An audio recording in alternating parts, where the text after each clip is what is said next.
This week, we are going to be telling you what you need to know about toxic blue-green algae, what to look out for, and ensure a safe environment for your doggo when he's swimming. The Pet Health and Happiness podcast from Bella+Duke, keeping you at the cutting edge of pet nutrition, behavior, and health with expert interviews, mythbusters, and more to ensure your pet lives a long, happy, healthy life. Hello, everyone, and welcome to this week's episode with myself, Rowan Sanderson, and the immense Dr. Brendan Clarke. Hi there. Hi, how are you?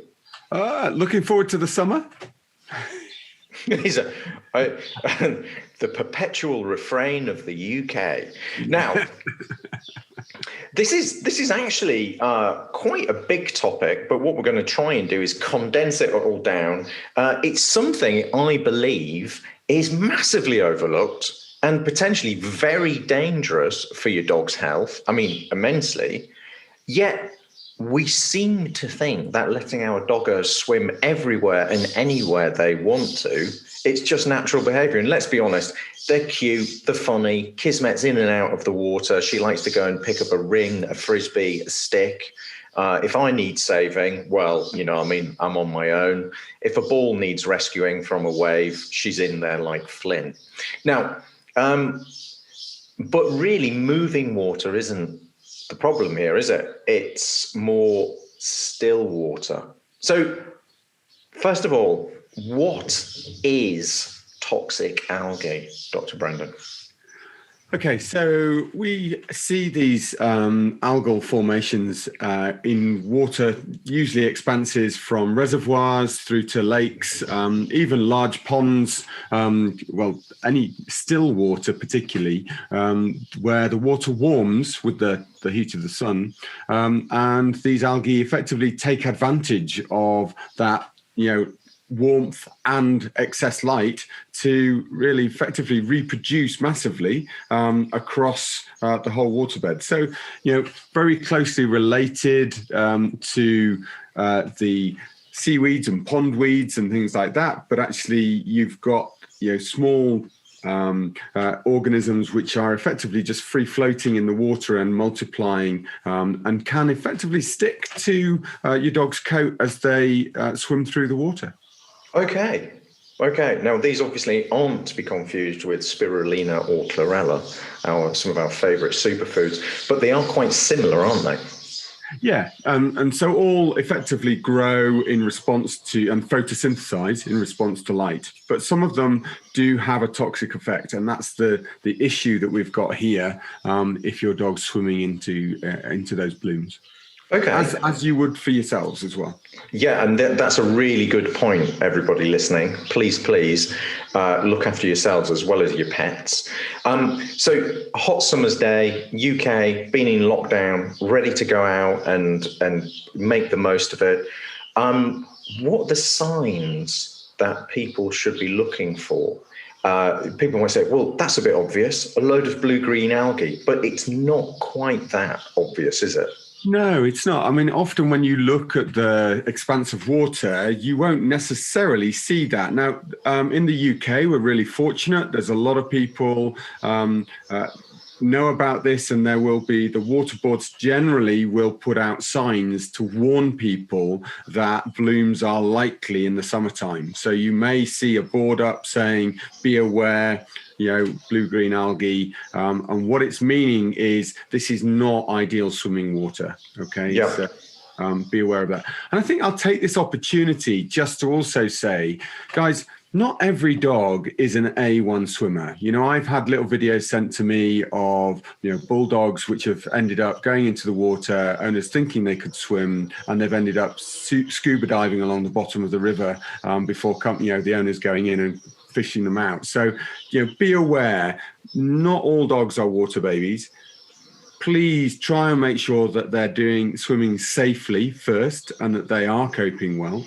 And be aware of the sort of cold water shock still. It might be a glorious summer's day on the outside, but some of that water could be really cold.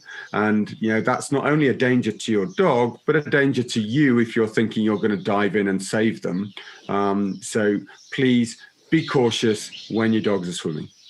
That's a really good point, Brendan. I mean, swimming, I think, is super healthy for dogs. I love to get our doggo in the water. It takes a load of pressure off the joints. The cold actually lowers inflammation. It's great for them to exercise the heart and lungs without it just being pounding and potentially arthritis causing, shall we say. But do that in a safe environment. Absolutely. So we've covered what these algae are. They're not, unfortunately, spirulina or chlorella. Wouldn't that be amazing if you could just go out and harvest some of that? A bit like Hugh Fearnley-Whittingstall in the early days and his seaweed. Unfortunately not. So we've covered what they are. When it happens is basically in heat and lots of sunlight. They create this surging of these bacteria. What are the, say for instance, your dog's gone into the water, you've suddenly read the sign 100 meters further on. What's some of the things you can do to lower the likelihood of your dog being, shall we say, contaminated or affected by it?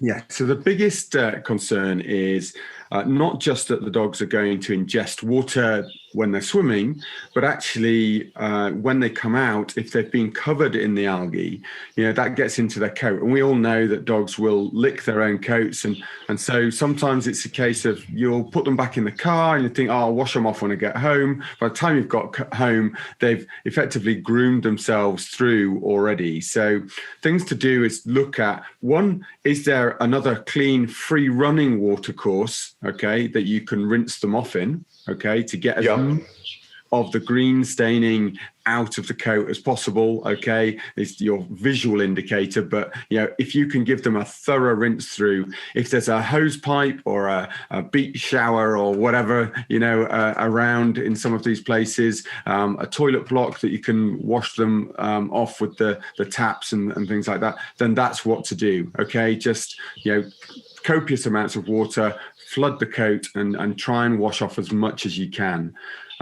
If you really can't wash them off there and then if you've got a towel to wrap them in, then wrap them so that just their heads are out so that they can't lick their coat, and get somebody to sit with them, okay, whilst you are driving back. So effectively buckle up, okay, have the dogs on the back seat with one of you, with the towel wrapped around, and get them back so that you can then rinse them off at home without them having the ability to get to their coats.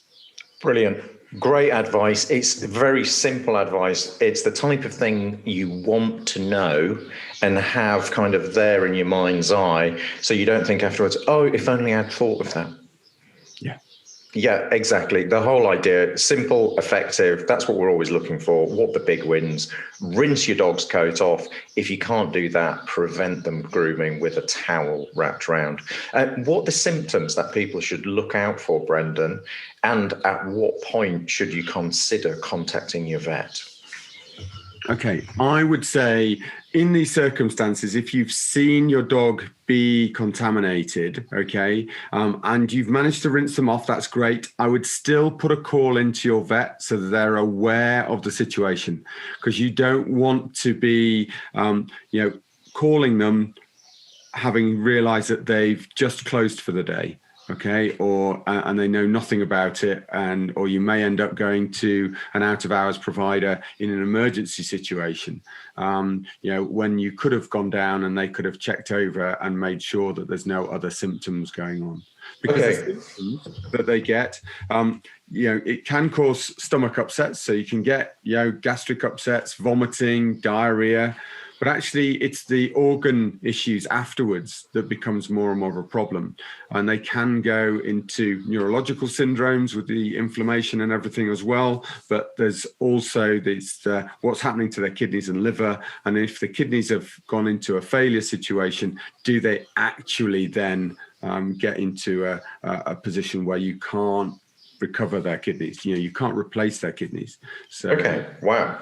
So I mean, is there any time that you would consider maybe using like a liquid charcoal or something like that? So that's one of the reasons, depending on how much contamination, that's the discussion that you can have with your vet. if you give them an early call as soon as you've got to that point. And then you can work out, well, if they were in the, swimming for an hour and you didn't realize and they've had lots of stuff, then they may say, come straight down. And we're going to be putting in those, because that adsorbs. So that sticks the toxins to it, okay, and takes it through. And it's one way of detoxing them as much as possible. It depends, if you ring them and say, well, yesterday they were swimming in this pond, okay, and we've discovered that it's got blue-green algae, they're not going to be calling you down to put charcoal in at this point. It's pretty much that if you manage to avoid symptoms by that time, what they'll then be doing is follow-ups to check blood results and make sure what's happening with the organs. They'll be looking at that longer term monitoring of your pet. Okay. And I guess one of the very beneficial points of calling your vet, apart from looking after your dog's health, is they can alert other owners. And you can always post it in your Facebook group if you've got a local dog walking group, or you can come and join the Bella & Group raw feeding community. And my goodness me, is that a force for positive? It's rolling. The amount of great advice, welcoming tips, and just basically sharing alerts like that can really, really help other people going down that route. Just avoid it entirely. So please be very proactive about that. Brendan, is there anything else we need to cover on this, or do we think we've covered it? No, I think that pretty much covers it. Just stay safe, enjoy the warm weather, let your dogs enjoy the water. It's great, it keeps them cool. Please remember, try and walk your dog early in the morning, late in the evening when it's particularly hot. It might be lovely just to sit out in the sunshine, but walking dogs through the heat of the day can be really concerning. And we'll talk about heat stroke and stuff in another podcast. Fantastic. Okay, everyone, thanks for listening. Please post your questions below. Give us feedback, give us a rating. We are awash with great topic ideas, but if there's anything you want to cover, then do not hesitate. We're here to help. Wishing you well. Stay safe.